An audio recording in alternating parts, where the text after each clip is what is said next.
Gloire à Jésus-Christ. Bonjour à tous.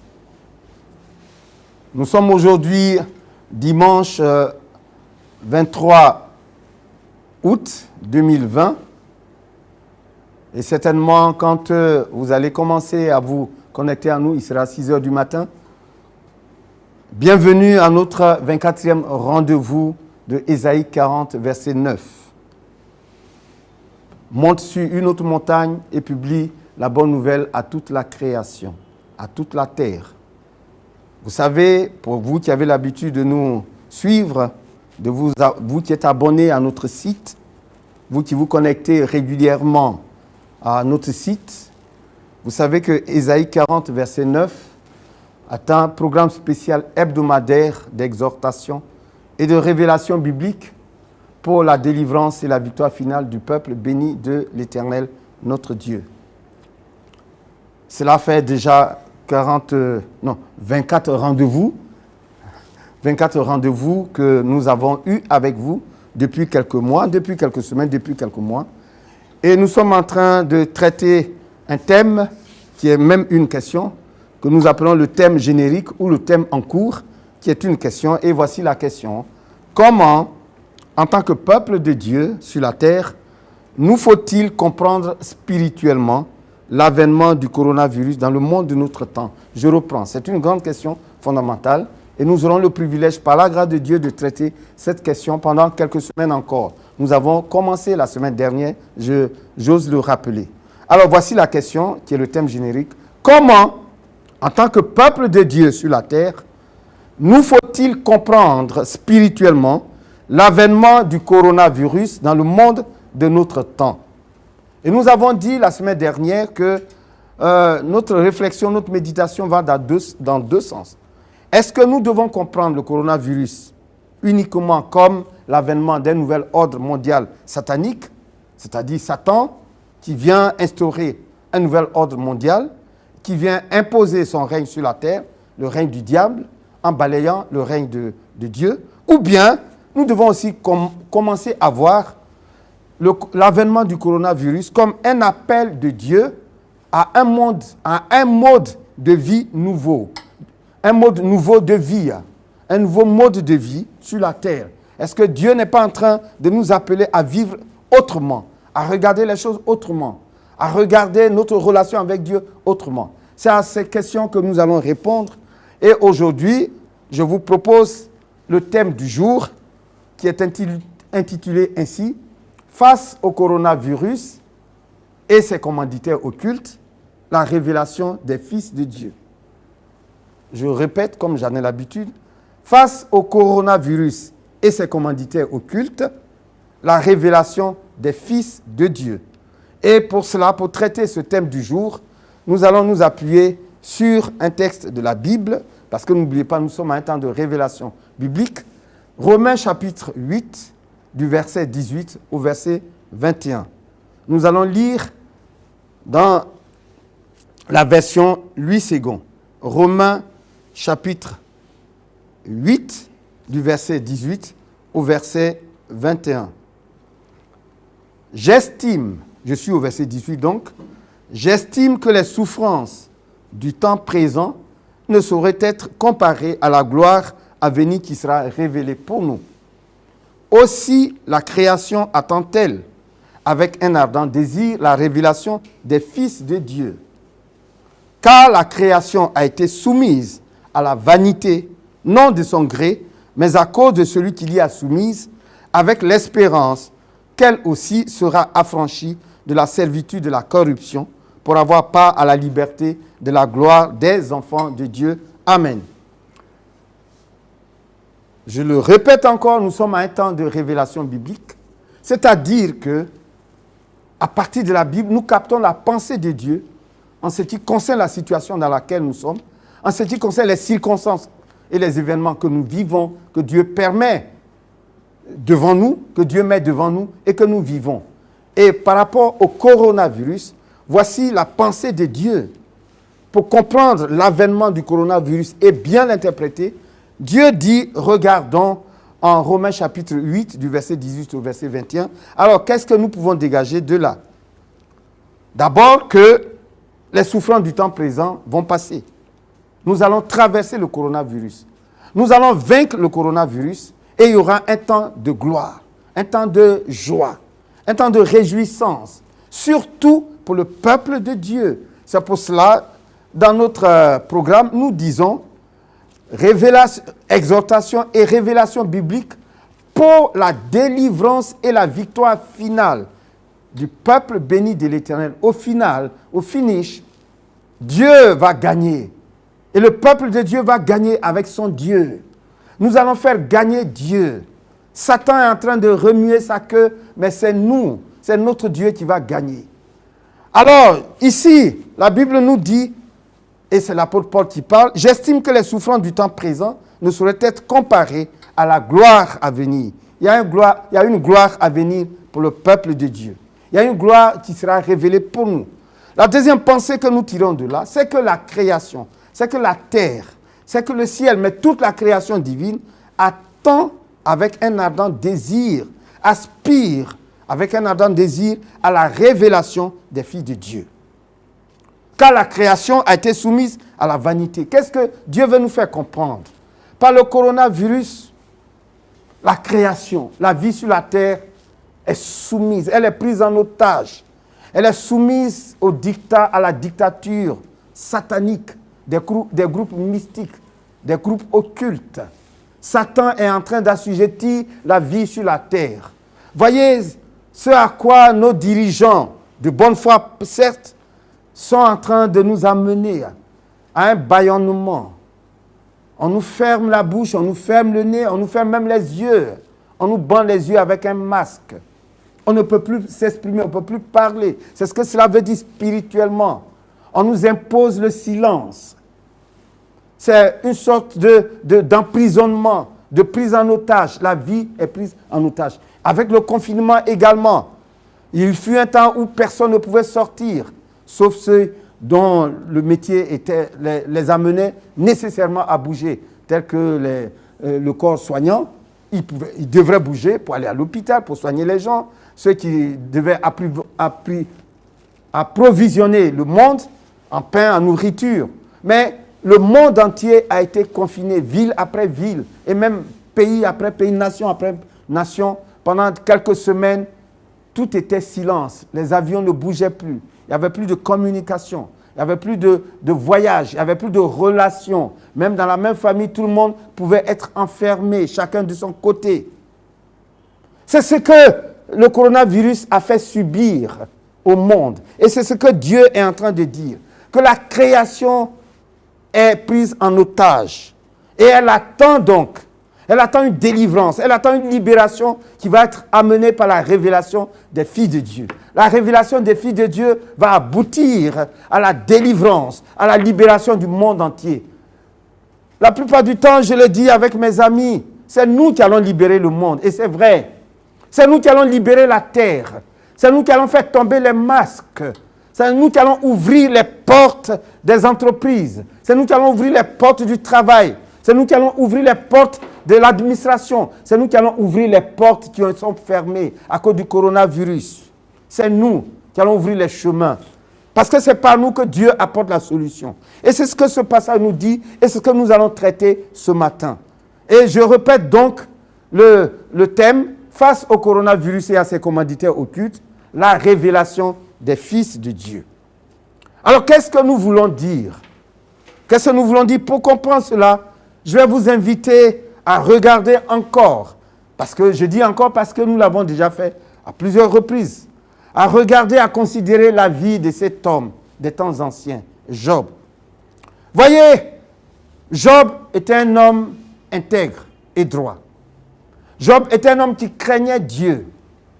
Job était un homme qui se détournait du mal. Et quand Dieu parle de Job en son temps, il dit, il n'y a personne comme lui sur la terre.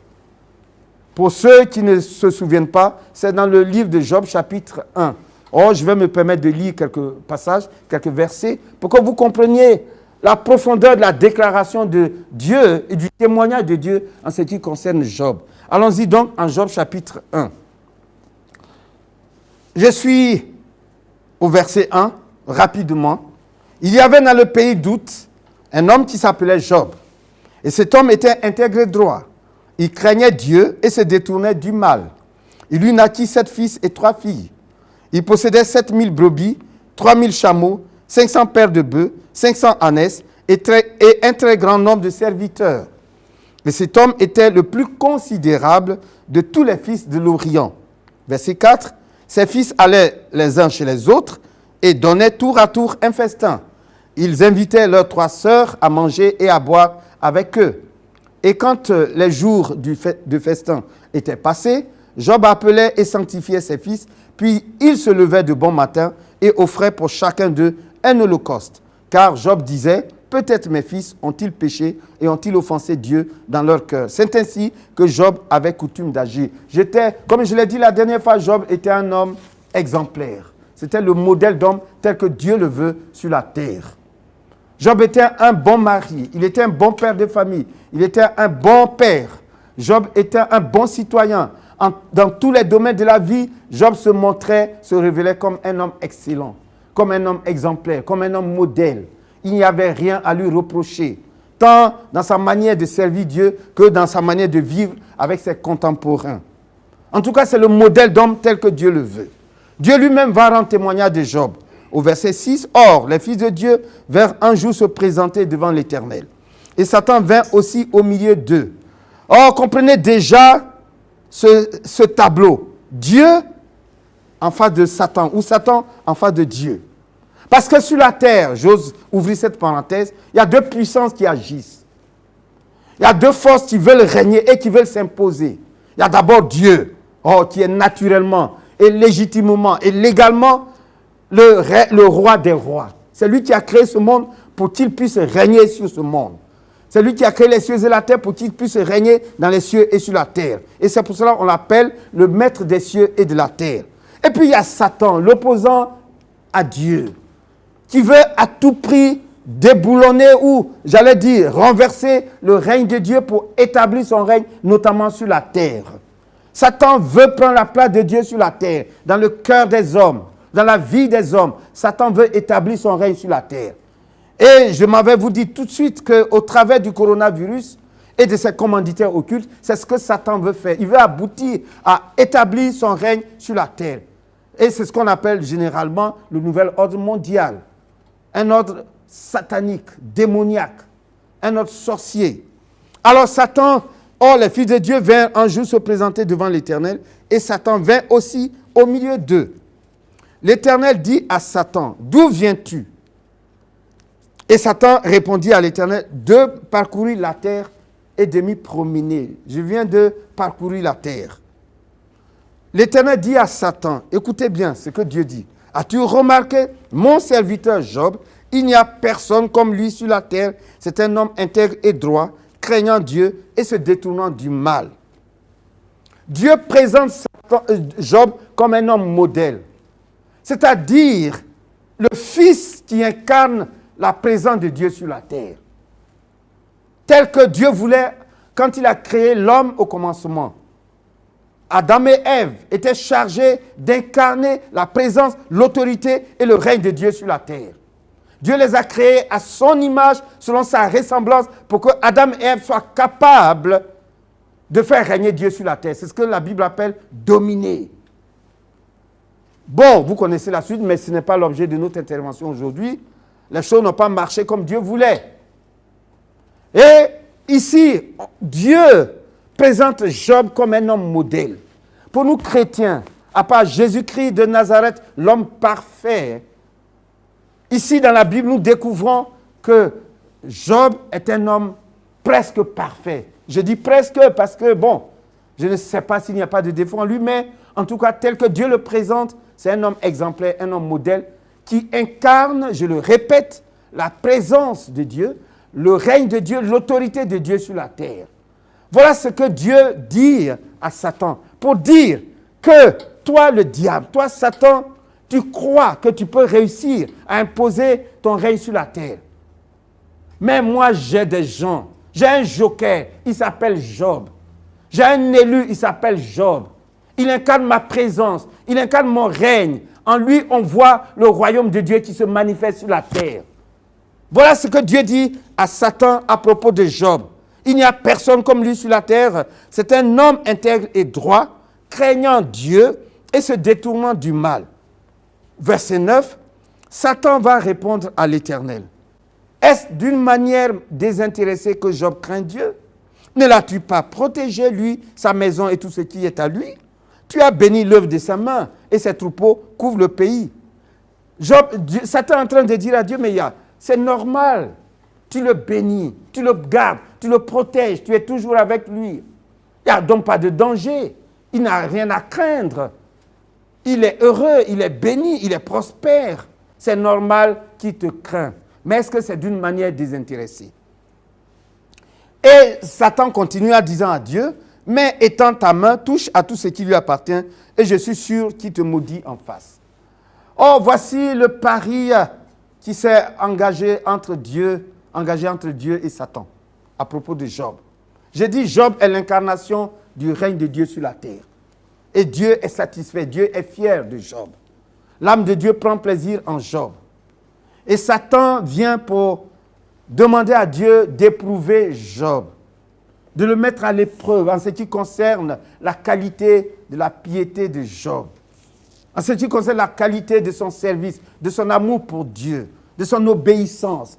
Est-ce que Job le fait par intérêt personnel ou pour la gloire de Dieu, ou pour le règne de Dieu? Alors Dieu accepte que Job soit éprouvé. Vous connaissez la suite. Job a été frappé de plusieurs malheurs. Et la dernière fois, dans mes dernières interventions, je vous l'ai dit avec précision, 5 malheurs ont frappé Job dans les 5 domaines principaux, dans les 5 domaines même vitaux de la vie de l'homme sur la terre. À part le fait qu'on ne lui a pas enlevé le souffle, Job a été atteint dans tous les domaines principaux de sa vie. Et alors, qu'est-ce qui va se passer? L'homme qui incarnait le règne de Dieu, l'homme qui faisait la fierté de Dieu, va commencer à avoir des problèmes, va commencer à réagir d'une manière que Dieu va qualifier de stupide. Voyez, je vous conduis dans le livre de Job, toujours au chapitre 3. Après cela, Job ouvrit la bouche et maudit le jour de sa naissance. Il prit la parole et dit, « Périsse le jour où je suis né, et la nuit qui a dit, un enfant mâle est conçu. » Job ne s'arrête pas là. Vous allez voir au chapitre, toujours au chapitre 3, au verset 11, voici ce que Job va dire. « Pourquoi ne suis-je pas mort dans le ventre de ma mère? Pourquoi n'ai-je pas expiré au sortir de ses entrailles? » Job va préférer la mort par rapport à la situation dans laquelle il se trouve. Il dit, mais ça ne vaut pas la peine de vivre. J'aurais dû mourir à ma naissance. J'aurais dû être un mort-né. Pourquoi Dieu a permis que je vive? Pourquoi Dieu a permis que je voie la lumière? Si c'est pour voir une telle souffrance, si c'est pour vivre une telle souffrance. Job souffrait dans tous les domaines de sa vie. Il souffrait moralement, psychologiquement, intellectuellement. Job souffrait aussi physiquement dans son corps. Il se grattait le corps avec des tessons de bouteille parce qu'il avait été frappé d'un ulcère malin de la tête jusqu'à la plante des pieds. C'est ce que la Bible nous dit. Et Job ne comprenait pas pourquoi il était si frappé par les malheurs. Job ne savait pas pourquoi. Il savait dans son cœur qu'il n'avait pas commis de faute. Il savait qu'il n'était pas coupable devant Dieu. Il a même dit, il faut que Dieu vienne et qu'on s'explique, que Dieu me donne l'occasion de m'expliquer, de me justifier. Qu'est-ce que Dieu me reproche-t-il? Job ne comprenait pas pourquoi il avait tous ces malheurs. Même au chapitre 34, voici de Job, voici le témoignage que Job envoyait aux hommes de son temps, notamment à ses amis qui sont venus l'assister. Je suis en Job chapitre 34 et je vais lire du verset 1 au verset 9. Elihu, un des amis de Job qui sont venus assister Job, Elihu reprit et dit, « Sage, écoutez mes discours. Vous qui êtes intelligents, prêtez-moi l'oreille, car l'oreille discerne les paroles comme le palais savoure les aliments. Choisissons ce qui est juste. Voyons entre nous ce qui est bon. Job dit, je suis innocent et Dieu me refuse justice. J'ai raison et je passe pour menteur. Ma plaie est douloureuse et je suis sans péché. Voici ce que Dieu dit à ses amis. Et Élihu continue en disant, y a-t-il un homme semblable à Job, buvant la raillerie comme l'eau, marchant en société de ceux qui font le mal, cheminant de pair avec les impies? Car Job dit, il est inutile à l'homme de mettre son plaisir en Dieu. Voilà ce que Job a fini par faire comprendre, par faire croire aux autres. Job est un homme excellent qui était considérable parmi tous les fils de l'Orient. Un homme qui était un exemple pour toutes les familles. Un homme qui était un exemple pour tous les jeunes, pour tous les hommes. Un homme qui était un exemple pour toutes les femmes. Parce que je l'ai dit, c'est un mari modèle. Job finit par dire, pourquoi ne suis-je pas mort, né? Pourquoi Dieu me prive du bonheur? Job fait comprendre aux autres, le témoignage de Job a complètement changé. Il dit, il est inutile de mettre son plaisir en Dieu, en l'Éternel. Il est inutile de servir Dieu avec intégrité, de suivre Dieu avec fermeté. Voici ce que Job a fini par dire et par faire voir aux autres. Alors, l'histoire de Job pose ce problème de la qualité de notre piété. C'est ce que Satan a suggéré à Dieu. Est-ce que tes hommes, sur qui tu comptes, dont tu es fier, les hommes en qui ton âme prend plaisir, tes élus, les justes de Dieu, le peuple de Dieu, l'église de Jésus-Christ, est-ce qu'on te sert, toi Dieu, comme tu le mérites? Est-ce qu'on te sert pour toi-même? Est-ce qu'on te craint pour toi-même? Est-ce qu'on t'aime pour toi-même, Dieu, parce que tu es Dieu, ou bien les hommes te servent pour eux? Parce que tu leur as fait des promesses, parce que tu les gardes, et parce que tu les bénis, parce que tu les protèges, parce que tu les rends prospères, parce que tu les récompenses, parce que tu es pour eux un pourvoyeur de bénédiction. Tu es pour l'Église, pour ton peuple, un pourvoyeur. Voyez comment nous regardons Dieu aujourd'hui, dans notre temps.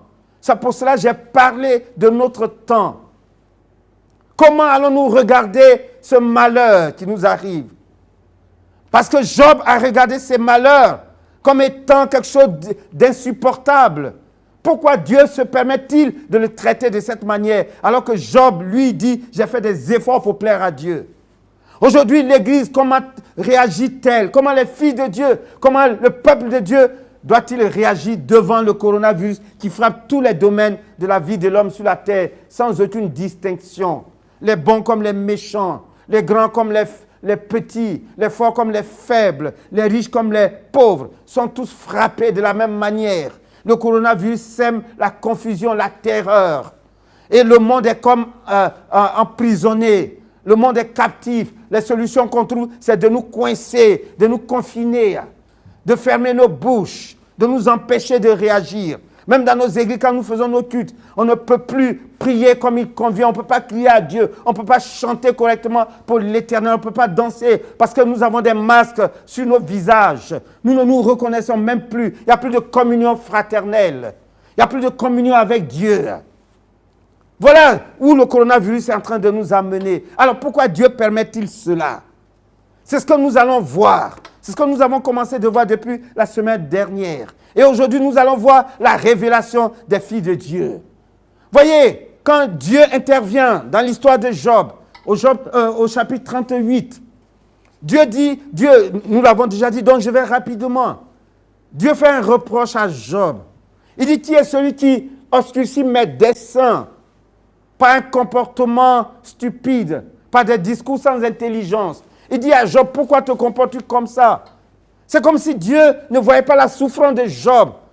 Mais si Dieu voit la souffrance de Job, Dieu connaît la douleur, il souffre plus que nous. Lorsque nous souffrons, notre Créateur qui nous aime souffre plus que nous. Mais il dit à Job, j'ai des desseins. Et je vais vous faire comprendre, parce que je suis porteur d'une bonne nouvelle de la part de l'Éternel. Et j'annonce une bonne nouvelle à toute la terre, notamment au peuple de Dieu. Derrière les souffrances, non seulement il y a une gloire à venir, mais il y a un plan de Dieu. Et non seulement il y a un plan de Dieu, Mais il y a une solution de Dieu. Derrière les douleurs que subissent les enfants de Dieu, il y a un plan de Dieu.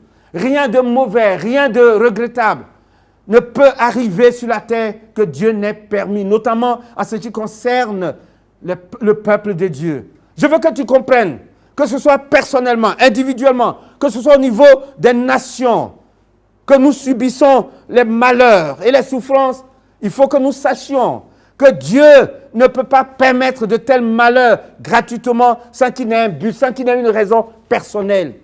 Dieu a une raison personnelle d'avoir permis l'avènement du coronavirus qui fait tant de dégâts, des dégâts incalculables. C'est une crise sanitaire aux dégâts incalculables, aux dégâts incomparables à nul autre. Les hommes souffrent partout.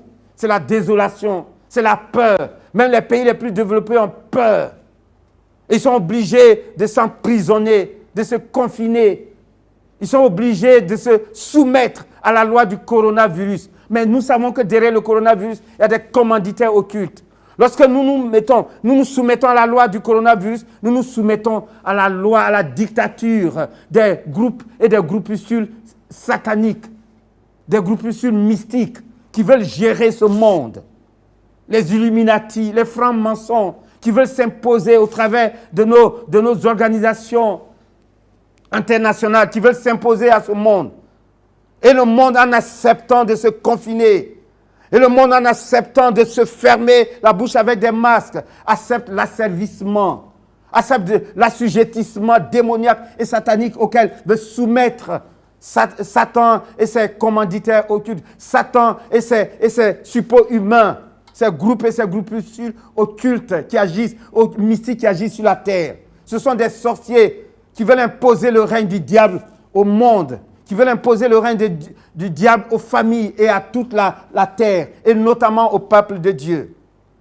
Alors Dieu m'envoie vous dire que derrière les malheurs, derrière cette destruction, cette désolation que cause le coronavirus, il y a un plan de Dieu. Il y a des desseins de Dieu. Il y a une solution divine. Alors, je veux vous conduire à voir quel est le plan et quelle est la solution de Dieu. Parce que, qu'est-ce qu'on était en train de montrer avec l'histoire de Job? Qu'est-ce que Dieu était en train de montrer?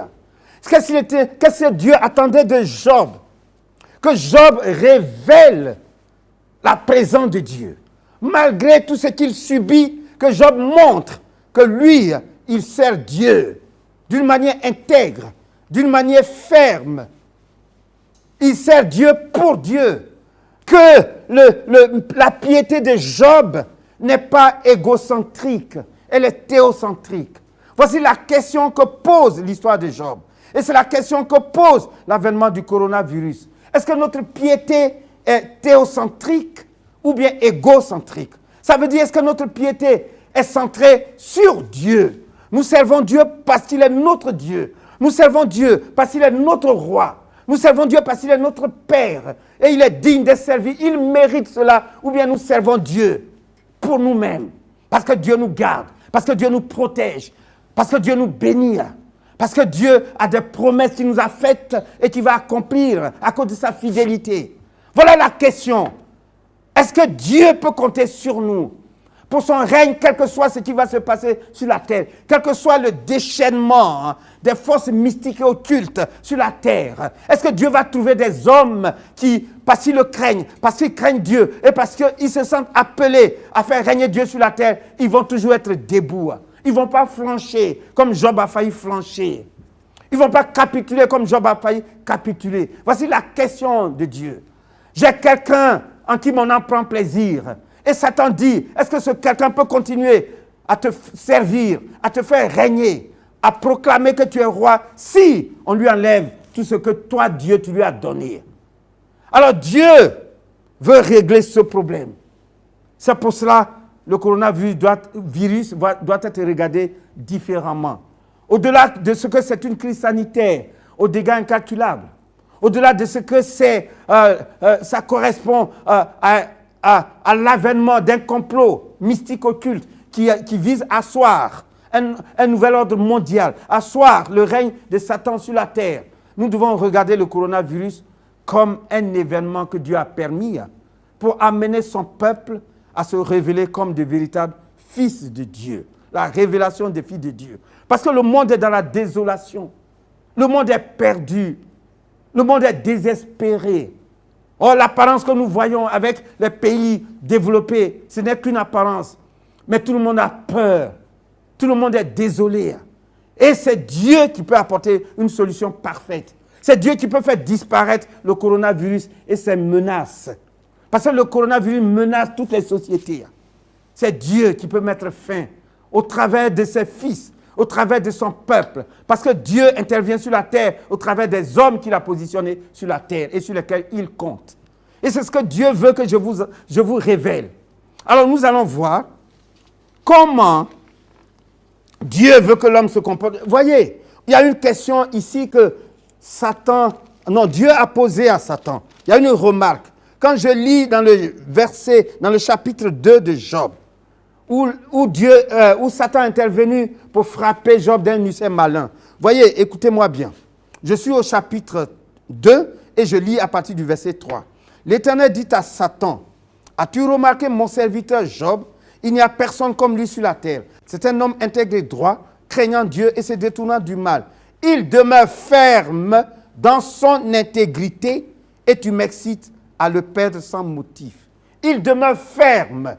Dieu dit, Job demeure ferme dans son intégrité. Dieu dit, Job demeure ferme dans son intégrité. Voici ce qui honore Dieu. Quelle que soit la pression qui s'exerce sur nous, quelle que soit la pression de la pauvreté, quelle que soit la pression de la sorcellerie, est-ce que nous demeurons fermes dans notre intégrité, en ce qui concerne notre piété?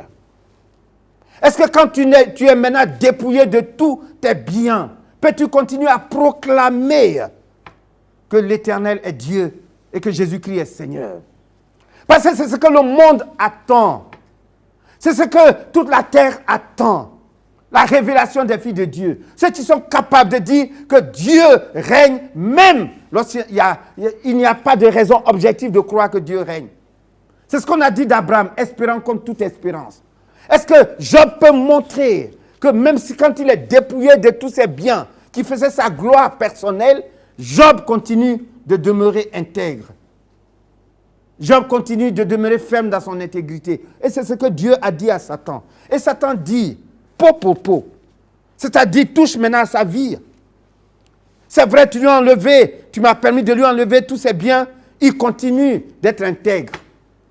Mais touche à sa vie, touche à son corps.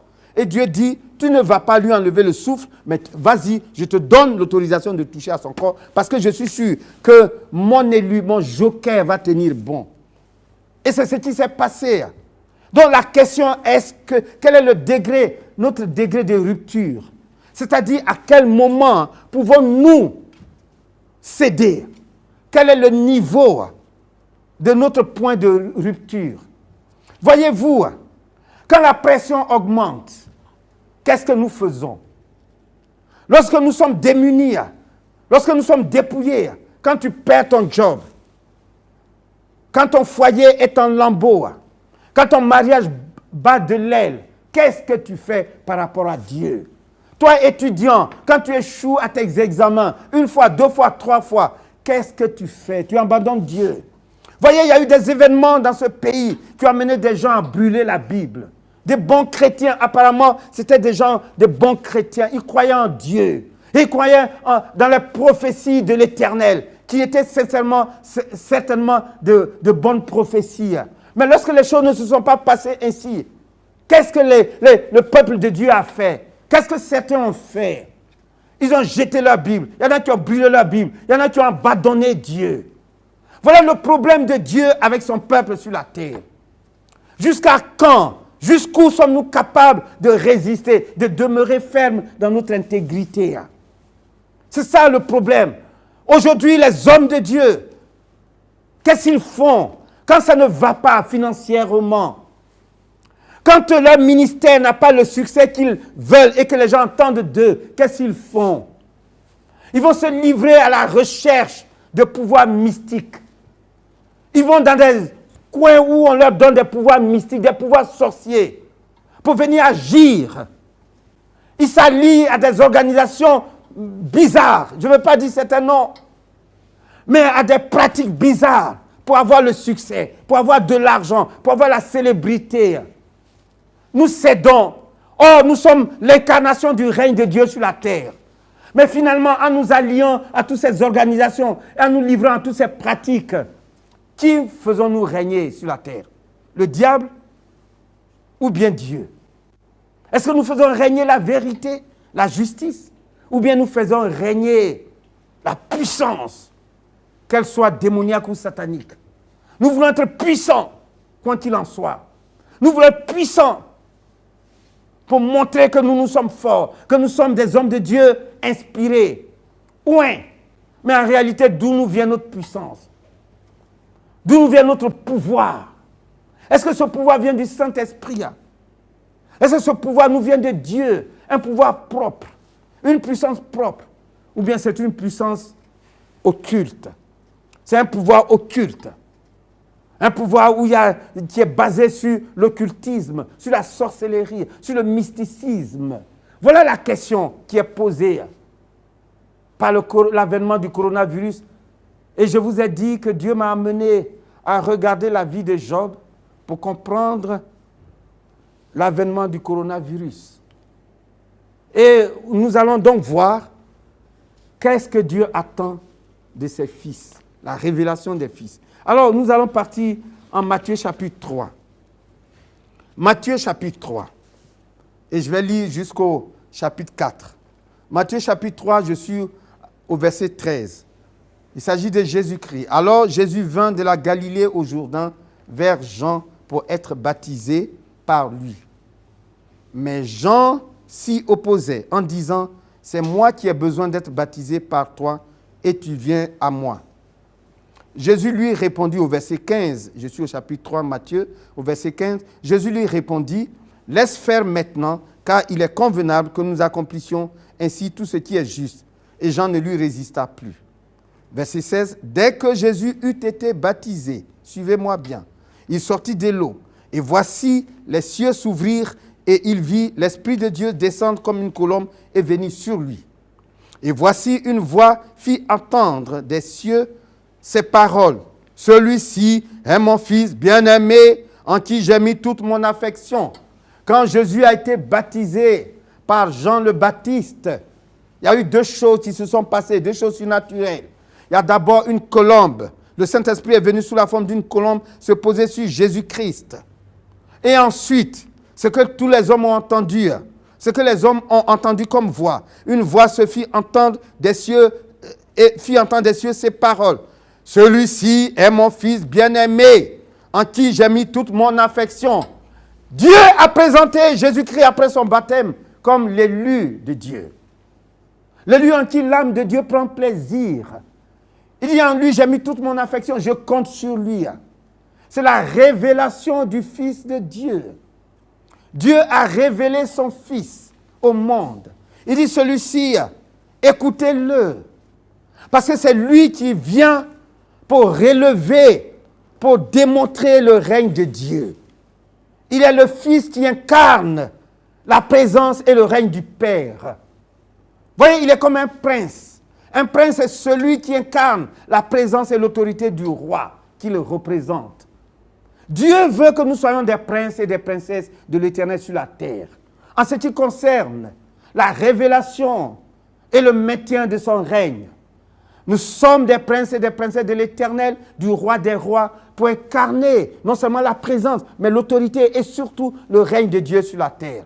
Et Jésus-Christ est venu en tant qu'homme, pour dire que même en tant qu'homme, voici ce que je veux que les hommes incarnent comme mon règne sur la terre. Voici ce que j'entends des hommes. Alors Jésus, après son baptême, est présenté par Dieu au monde entier qui était là, à Jean-Baptiste et au monde entier, comme étant l'élu de Dieu, comme étant le choix de Dieu, comme étant le joker de Dieu, le Fils de Dieu qui va incarner le règne du Père. Allons-y au chapitre 4 et vous allez comprendre. C'est quelque chose que je vais vous montrer. Alors, Jésus fut emmené par l'Esprit, comme c'est ainsi, Jésus a été présenté comme le joker de Dieu, qu'est-ce qu'on va faire? On va l'amener dans le désert pour être tenté par le diable. Mais qui va l'amener? Le Saint-Esprit. C'est-à-dire, c'est Dieu lui-même qui met en œuvre ce scénario. On prend Jésus, on dit, bon, maintenant que le monde sait que c'est toi qui incarne Dieu sur la terre, en ce qui concerne sa présence, son autorité et son règne, alors viens, tu vas être confronté à à l'usurpateur qui croit qu'il est le prince sur la terre. Le diable se fait passer pour le prince de ce monde. Il croit qu'il est celui qui règne, celui qui a autorité. Il va le dire tout à l'heure à Jésus, tout à l'heure nous allons le voir. Voyez, tout cela, ça m'a été donné. Et moi, je donne à qui je veux. Alors Jésus va être confronté à cet usurpateur, à ce conspirateur, celui qui croit qu'il a l'autorité sur la terre, celui-même qui fait croire aux gens que c'est lui qui est celui que Dieu a envoyé. Quelqu'un a dit, voyez, Satan, il répond du tic au tac. Pour vous les chrétiens, vous êtes obligés d'attendre des années, des jeûnes et tout. Non, votre Dieu ne vous répond pas. Satan est vraiment Dieu parce que lui, quand tu vas à lui, tout de suite, tu vas le voir et il va agir. Satan est spectaculaire. Alors on dit, Jésus, comme tu es le leader mondial, qui représente le règne de Dieu sur la terre, alors il faut que tu affrontes l'usurpateur, le menteur qui est là-bas, qui se pavane sur la terre, qui dit à Dieu, je viens de me promener sur la terre, comme si c'était chez lui, comme si la terre lui appartenait. Je me promène où je veux. Alors, voilà ce qui va se passer. Alors, Jésus fut amené par l'Esprit dans le désert pour être tenté par le diable. Après avoir jeûné 40 jours et 40 nuits, il eut faim. Le tentateur, s'étant approché, lui dit, « Si tu es fils de Dieu, ordonne que ces pierres deviennent des pains. » Première attaque du diable. Première épreuve. Si tu es fils de Dieu, si tu viens de la part de Dieu, si tu viens pour incarner la présence, l'autorité et le règne de Dieu sur la terre, alors, voici, montre-le. Satisfais tes besoins. Tu as faim là. Satisfais tes besoins physiques. C'est un besoin, satisfais-le. Prends les pierres qui sont là. Tu as le pouvoir en tant que fils de Dieu. Prends les pierres qui sont là, transforme-les en pain et commence à manger. Satisfais tes besoins. Voyez, c'est à cela qu'on nous pousse. Je veux satisfaire mes besoins d'avoir de l'argent, d'être riche. Mais on va me proposer quoi? Des deals avec le diable. On va me proposer d'utiliser le pouvoir, la puissance surnaturelle pour faire des choses qui sont contre le règne et la volonté de Dieu. Ce que Dieu n'a pas planifié. Dieu ne nous a pas envoyés sur la terre pour que nous nous pavanions, que nous montrions que nous sommes forts. Nous sommes sur la terre pour montrer que Dieu est fort. Nous sommes sur la terre pour montrer que Dieu est glorieux. Mais pas pour que nous soyons glorieux. Ce n'est pas pour attirer les regards sur nous. Alors Jésus va répondre, il dit, il est écrit, il s'appuie sur ce qui est écrit, l'homme ne vivra pas de pain seulement, mais de toute parole qui sort de la bouche de Dieu. C'est-à-dire le besoin de l'homme, c'est vrai, on a besoin sur la terre de manger du pain pour vivre, pour que le corps vive.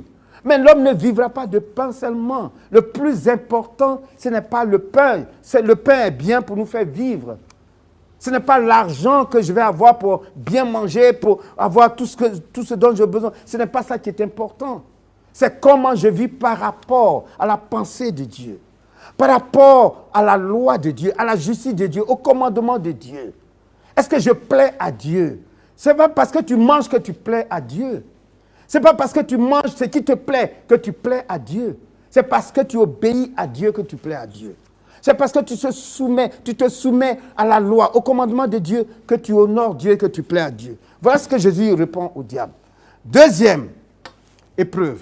Le diable le transporta dans la ville sainte, le plaça sur le haut du temple et lui dit, « Si tu es fils de Dieu, jette-toi en bas, car il est écrit, Dieu donnera des ordres à ses anges à ton sujet, et ils te porteront sur les mains, de peur que ton pied ne heurte contre une pierre. » C'est-à-dire, qu'est-ce que le diable est en train de dire? Deux choses. La première chose, c'est que tu peux faire du spectacle. Tu peux agir, tu peux faire des choses surnaturelles qui montrent que toi, tu es fils de Dieu. Tu peux créer toi-même tes miracles. Tu peux provoquer des miracles que Dieu ne veut pas faire. Mais toi, tu peux le faire pour montrer que toi, tu es fils de Dieu. Et la deuxième chose que Satan veut faire croire, que veut propose ou suggère à Jésus-Christ, c'est que Dieu a promis de te protéger. Aucun danger ne t'arrivera. Donc, jette-toi. Fais ce que tu veux, il n'y aura pas de danger. Alors, qu'est-ce que ça nous amène comme compréhension, comme interprétation? Si le danger m'atteint, c'est que Dieu n'est pas avec moi. Si je suis malade, c'est que Dieu n'est pas avec moi. Si je suis pauvre, c'est que Dieu n'est pas avec moi. Si j'ai été renvoyé de mon travail, si j'ai échoué à mon examen, c'est que Dieu n'est pas avec moi. Si dans tel ou tel domaine, ça n'a pas marché, je n'ai pas réussi à faire naître un projet et à créer une société, c'est que Dieu n'est pas là. Dans cette église, Dieu n'est pas dedans. Voilà ce que Satan fait croire aux hommes. Et c'est ce qu'il veut que Jésus accepte. Jésus dit non. Il dit non. Jésus lui dit au verset 7, il est aussi écrit, tu ne tenteras point le Seigneur ton Dieu. C'est-à-dire ce que le diable dit, c'est vrai, c'est écrit. Mais ce n'est pas ça seulement qui est écrit. Il faut contrebalancer les saintes écritures pour voir la juste pensée de Dieu. La juste pensée de Dieu qui correspond à la situation dans laquelle tu te trouves. Il y a des situations où l'écriture est valable, mais il y a d'autres situations où la pensée ou l'écriture n'est pas forcément valable de cette manière-là.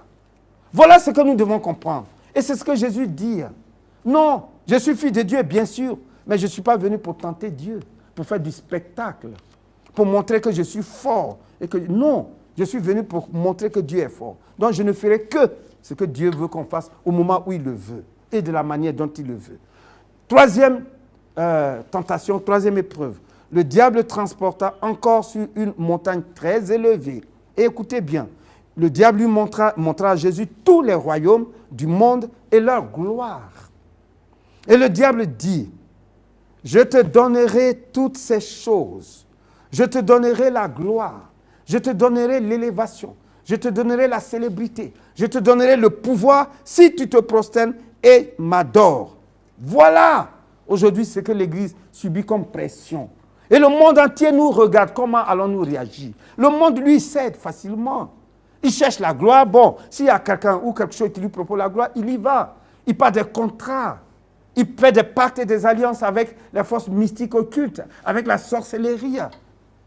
Mais est-ce que c'est ça que Dieu attend de toi? Toi, peuple de Dieu, toi, fils de Dieu, toi, si tu Dieu compte, qui est venu sur la terre de la part de Dieu pour incarner le règne de Dieu, pour incarner la présence et l'autorité de Dieu sur la terre. Est-ce que c'est ça que Dieu attend de toi? Et c'est à cette épreuve qu'on soumet Jésus-Christ de Nazareth. Pour que lui, qui a été présenté par Dieu comme l'élu de Dieu, celui qui Dieu compte, il dit, celui-ci est mon fils bien-aimé, en qui j'ai mis toute mon affection. Est-ce qu'il peut résister à cela? Parce que Adam et Ève n'ont pas pu résister, mais je n'ai pas le temps de développer tout cela. Chaque leader qui veut parler, qui se révèle de la part de Dieu, doit se soumettre à ces épreuves. Parce que pour le moment, Satan croit qu'il est le leader de ce monde.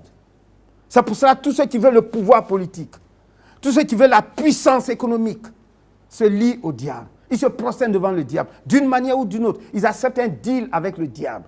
Ils vont dans des activités que le diable contrôle, dont le diable est le maître. Ils vont dans des trafics dont le diable est le maître, pour avoir de l'argent, pour avoir le pouvoir, pour avoir la célébrité, pour avoir une position élevée. Et c'est ce que le coronavirus nous amène à nous poser comme question. Qui sommes-nous pour Dieu sur la terre? Jusqu'à quel niveau sommes-nous capables de résister aux pressions? Jusqu'à quel degré sommes-nous capables de tenir ferme dans notre intégrité? Quel est notre point de rupture? Nous n'avons pas, vrai, le même point de rupture. Il y en a qui peuvent être achetés facilement avec 100 millions. Il y a d'autres, il faut peut-être 1 milliard. Peut-être il y en a, il faut 100 milliards. Mais quoi qu'il en soit, comme quelqu'un dit, chacun a son prix. Mais est-ce que tu as un prix que le diable peut acheter? C'est ça qu'on veut montrer à Jésus-Christ. Qu'est-ce qu'il peut te permettre de céder? Qu'est-ce qu'il peut te pousser à céder dans ton intégrité, dans ta piété? Et Jésus dit au verset 9, au verset 10, Jésus lui dit, « Retire-toi, Satan, car il est écrit, tu adoreras le Seigneur, ton Dieu, et tu le serviras lui seul. » Au verset 11, la conclusion, « Alors le diable le laissa. » Ça dit, le diable a avoué sa défaite, comme des gens qui vont aux élections. Le diable reconnaît qu'il n'a pas pu avec Jésus-Christ. Ce qu'il a pu faire avec Adam et Ève, ce qu'il a pu faire avec des grands leaders dans les temps passés, avant Jésus-Christ et même après Jésus, le diable dit, je reconnais que tu es fort. Je reconnais que tu n'es pas comme les autres. Le diable le laissa et voici, des anges vinrent auprès de Jésus et le servaient. C'est-à-dire, Jésus a gagné. Nous allons gagner.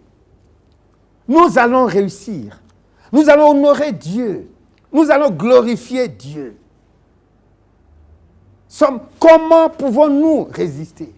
C'est ce que nous allons voir la prochaine fois.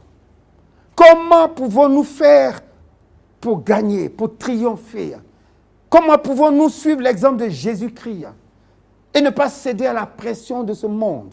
Comment pouvons-nous nous révéler comme fils de Dieu sans céder à la pression de ce monde qui est une réalité, à la pression de la pauvreté, à la pression de l'échec? Parce que ce sont des forces, ce sont des attaques, ce sont des armes que le diable utilise, comme la maladie, comme le coronavirus, comme les crises sanitaires. Dieu permet au diable d'utiliser toutes ces forces pour nous éprouver afin que nous démontrions que nous sommes imperturbables, que nous sommes incorruptibles, que nous sommes indéracinables, que nous sommes inébranlables. C'est ce que Dieu attendait de Job. Il dit, Job demeure ferme dans son intégrité et tu m'excites à le perdre. Le diable dit, non, tu n'as pas encore touché son point faible. Quel est ton point faible qui peut te faire céder? Est-ce que c'est quand tu n'as pas d'argent, tu es complètement ébranlé? Quand tu n'as pas réussi dans ton examen scolaire, universitaire, est-ce que c'est ça qui te fait céder? Qu'est-ce qui te fait céder? Voilà la question en tant que fille de Dieu. Alors je dis que ce sujet, nous le traitons, ce thème du jour, nous le traitons en 2 parties. Nous allons nous arrêter là pour aujourd'hui, mais nous allons poursuivre. Parce qu'il y a une solution. Il y a ce que Dieu attend. Et Jésus a réussi. Et Jésus va nous montrer comment on peut réussir. Parce que nous allons réussir. C'est pour cela que Dieu nous révèle toutes ces choses.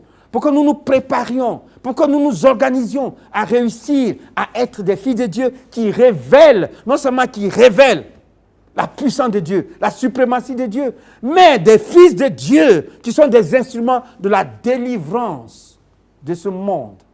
La délivrance de ce monde. Je vais vous conduire à la conclusion à laquelle nous allons aboutir après la deuxième partie de ce thème, mais parce que déjà, il faut que nous nous arrêtions, que nous partions avec cette pensée de Dieu qui est dans la conclusion. Alors je vous invite en Ésaïe 42. Et c'est de la version en français courant. Ésaïe 42, les versets 6 et 7. Permettez que j'ouvre ma Bible dans la version en français courant. Pour parler de la révélation des filles de Dieu dans ces situations de désespoir où le monde est plongé.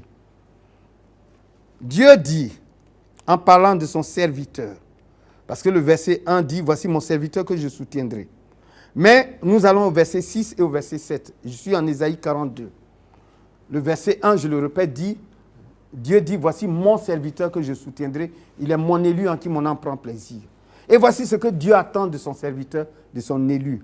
Il dit, moi, au verset 6, dans la version français courant, Dieu dit, moi, le Seigneur, je t'ai appelé par fidélité à moi-même. Dans d'autres versions, on dit, par fidélité à mon plan. Dieu a un plan pour la vie de chacun d'entre nous. Ce que Dieu veut pour ses fils, c'est que ses fils soient capables d'incarner son règne, de promouvoir son royaume sur la terre, de défendre et de promouvoir son royaume sur la terre. Par le coronavirus, Satan s'attaque au règne de Dieu sur la terre. Satan s'attaque au royaume de Dieu.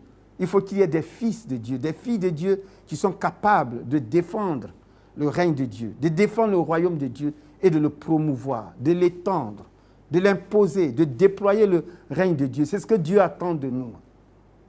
Et nous allons le voir avec la prochaine intervention. Dans la prochaine intervention, nous allons le voir. Mais laissez-moi vous lire les versets de la conclusion. Moi, le Seigneur, je t'ai appelé par fidélité à moi-même. Je te donne mon appui. Je t'ai formé pour faire de toi le garant de mon engagement envers l'humanité. Amen et amen. Je vais lire la suite. Dieu dit, je t'ai formé, je t'ai appelé et je t'ai formé, je t'ai établi pour faire de toi le garant de mon engagement envers l'humanité. Dieu a un engagement avec sa création. Dieu avait un engagement avec ses créatures. C'est Dieu qui a créé les cieux et la terre. Et Dieu veut les maintenir comme lui, il veut. Il veut les maintenir en état de bon fonctionnement. Il veut les maintenir comme il désire. Et il a placé l'homme sur la terre pour que l'homme garantisse le règne de Dieu sur la terre. Que l'homme garantisse la présence et l'autorité de Dieu sur la terre. C'est à l'homme que Dieu a dit, domine sur les poissons de la mer, sur les oiseaux du ciel et sur tous les animaux. Domine sur la vie, il dit, et sur toute la terre. L'homme a le devoir, il a la mission, il a le mandat divin de faire régner Dieu sur la terre. L'homme qui est à l'image de Dieu, c'est-à-dire le Fils de Dieu, celui qui est né de l'Esprit de Dieu, a le devoir, il a la mission, il a le mandat, la responsabilité de maintenir le règne de Dieu sur la terre et même de le déployer. Mais pour que l'homme montre, il faut qu'il y ait des épreuves. Et Dieu permet à Satan d'envoyer des épreuves sur la terre pour que nous démontrions que quelle que soit la force des épreuves, quelle que soit la teneur des épreuves, nous sommes capables de dire que c'est l'Éternel qui est Dieu et Jésus-Christ est Seigneur. Alors il dit, je t'ai formé pour faire de toi le garant de mon engagement envers l'humanité. C'est nous qui devons garantir la réalisation des engagements de Dieu envers les hommes, envers les familles, envers les nations. C'est nous. Et c'est pour ça le thème dit, enfin le passage qui soutient le thème du jour dit, la création tout entière attend avec un ardent désir la révélation des filles de Dieu. C'est nous qui allons montrer que Dieu est le maître. Il continue d'être le maître malgré le coronavirus. Il dit, tu rendras la vue aux aveugles. Tu feras sortir les prisonniers de leur cachot. J'ai dit, le monde est prisonnier. Je dis, les villes et les villages sont tenus en captivité. J'ai dit, les familles sont faites prisonnières. J'ai dit, les nations, les entreprises, on nous confine.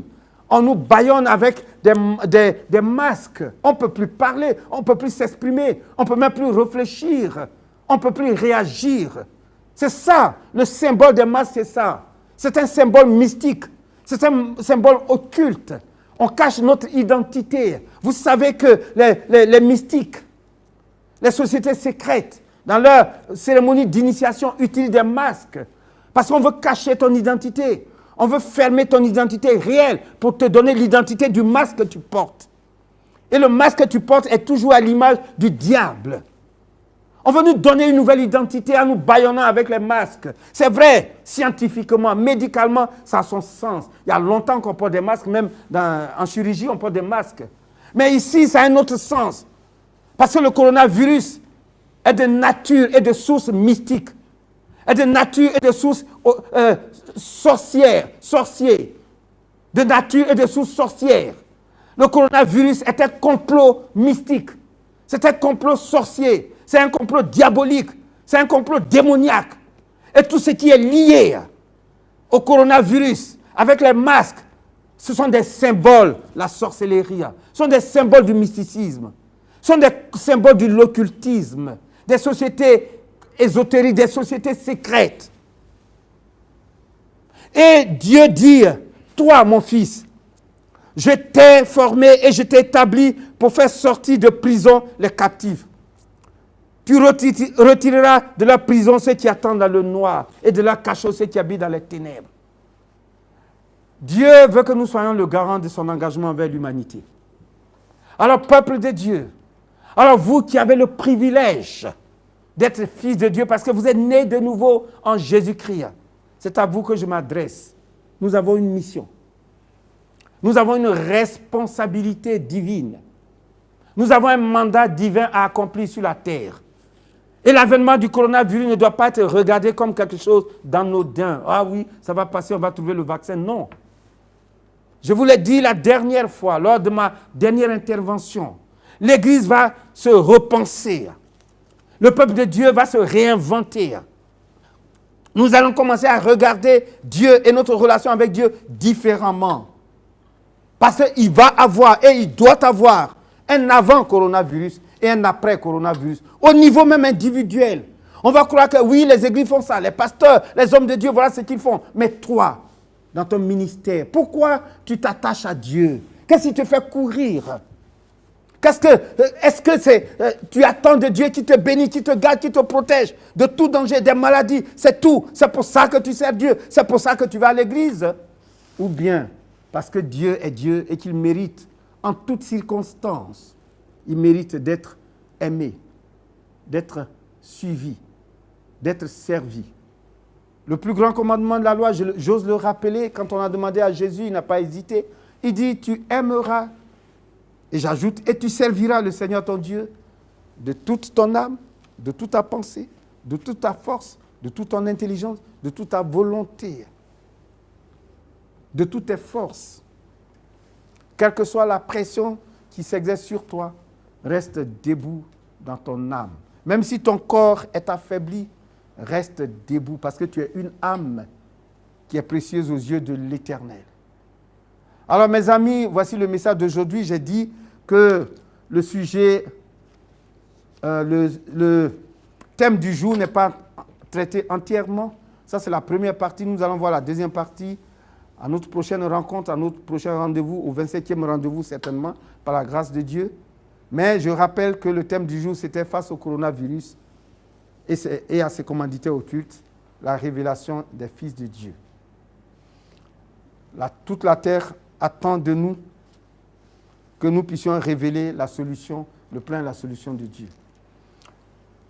Papa, notre Dieu et notre Père, nous avons parlé non seulement à ton peuple, mais à toute la terre.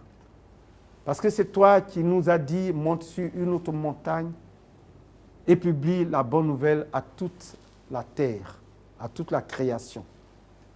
Pour ma part, je crois que ce matin, aidé par mes fils, par tes serviteurs qui sont à la partie technique, tous ceux qui œuvrent avec leurs équipements, leurs instruments, mais aussi avec leur cœur, avec leur temps, avec leurs énergies, qui se sont efforcés ce matin de rendre possible mon intervention. Seigneur notre Dieu, notre Père, eux et moi, nous te sommes reconnaissants. Nous bénissons ton nom. D'avoir jeté sur nous tes regards de compassion, bien sûr, et d'amour, et de nous avoir choisis pour monter sur une autre montagne et pour publier la bonne nouvelle comme nous l'avons fait par ta grâce ce matin. Nous avons parlé à ton peuple. Nous avons parlé à toute la terre. Par ce thème que nous avons traité, nous avons cherché à faire comprendre qu'il y a des hommes et des femmes sur lesquels tu comptes qui sont dans la position des fils de Dieu. Parce qu'ils sont nés de nouveau en Jésus-Christ. Parce qu'ils sont nés de l'Esprit de Dieu. Ils sont dans la même position que Jésus-Christ de Nazareth, fils de Dieu. Et ils ont le devoir, ils ont la mission, ils ont le mandat de révéler Dieu. Même dans les moments les plus difficiles et les plus insupportables. Ils ont le devoir, nous avons le devoir et la mission de révéler Dieu et de faire gagner Dieu. Nous avons le devoir et la mission de défendre le règne de Dieu et pourquoi pas de l'étendre, de le promouvoir, de le déployer et même de l'imposer. Nous avons ce devoir. Face à Satan, face au déploiement des forces mystiques, nous avons le devoir de résister et de montrer que c'est Dieu qui est grand et qui est fort. Nous avons la mission de faire gagner Dieu, de supplanter le diable, de confondre le diable. Le Seigneur Jésus, notre modèle, l'a fait. Dans les tentations, il a triomphé du diable. Il a été tenté dans tous les domaines de la vie du leader, mais il n'a pas cédé. Alors Dieu, merci, par ton Saint-Esprit, rends-nous capables de ne pas céder. Rends-nous forts en face de l'adversité. Rends-nous clairvoyants, donne-nous l'intelligence pour que nous comprenions comment nous allons réagir. Parce que ton peuple, parce que ton Église ne comprend pas toujours. Nous ne comprenons pas toujours comment réagir. Même les choses qui nous arrivent, nous ne les comprenons pas. Alors papa, redresse-nous, corrige-nous. Nous sommes dans les temps des derniers jours, dans les temps difficiles des derniers jours, où tu as dit, ils auront l'apparence de la piété, mais ils renieront ce qui en fait la force. Nous ne voulons pas nous contenter d'une piété apparente, sans fondement, sans racine, sans solidité. Nous voulons une piété authentique qui est centrée sur Dieu, une piété théocentrique et non une piété égocentrique. Ce ne sont pas nos intérêts que nous allons défendre, mais ce sont les intérêts de Dieu. Alors papa, aide-nous par ton Saint-Esprit. Je sais que tu m'as entendu car c'est toi qui m'as envoyé. Et je sais que tu m'as exaucé car c'est toi qui m'as demandé de crier à toi. Alors merci papa pour ce temps que nous avons eu, pour ce 24e numéro, 24e rendez-vous divin de Ésaïe 40, verset 9. Oh, reçois toute la gloire pour ce que tu as déjà fait et pour ce que tu vas faire au travers de mon message, au travers de cette parole qui est partie envelopper la planète entière, qui est partie dans les familles, qui est partie dans les cœurs des hommes et des femmes qui se sont connectés à moi, qui sont connectés à notre site et qui m'ont suivi. Donne-leur la compréhension de ce message et donne-leur d'avoir la réaction qu'il faut avoir en tant que fils et filles de Dieu. Papa, merci. Reçois toute la gloire. Au nom de Jésus, je t'ai prié. Amen. Alors, mes amis, vous qui avez suivi, ou vous qui aurez le privilège de suivre notre message de ce matin, notre intervention, notre rencontre de ce matin, je vous prie de vous abonner si vous ne l'êtes pas déjà. Je vous prie également de liker et puis de partager pour que le message, vous voyez, ce message est profond et il est le message d'actualité pour le monde d'aujourd'hui et pour l'Église d'aujourd'hui, pour le peuple de Dieu de notre temps. Il faut que ce message touche le maximum de personnes. Alors, je compte sur vous, Dieu compte sur vous. Faites-le, comme je l'ai dit, abonnez-vous pour vous qui ne l'êtes pas encore, likez et partagez. Et Dieu nous bénira au nom de Jésus. Amen.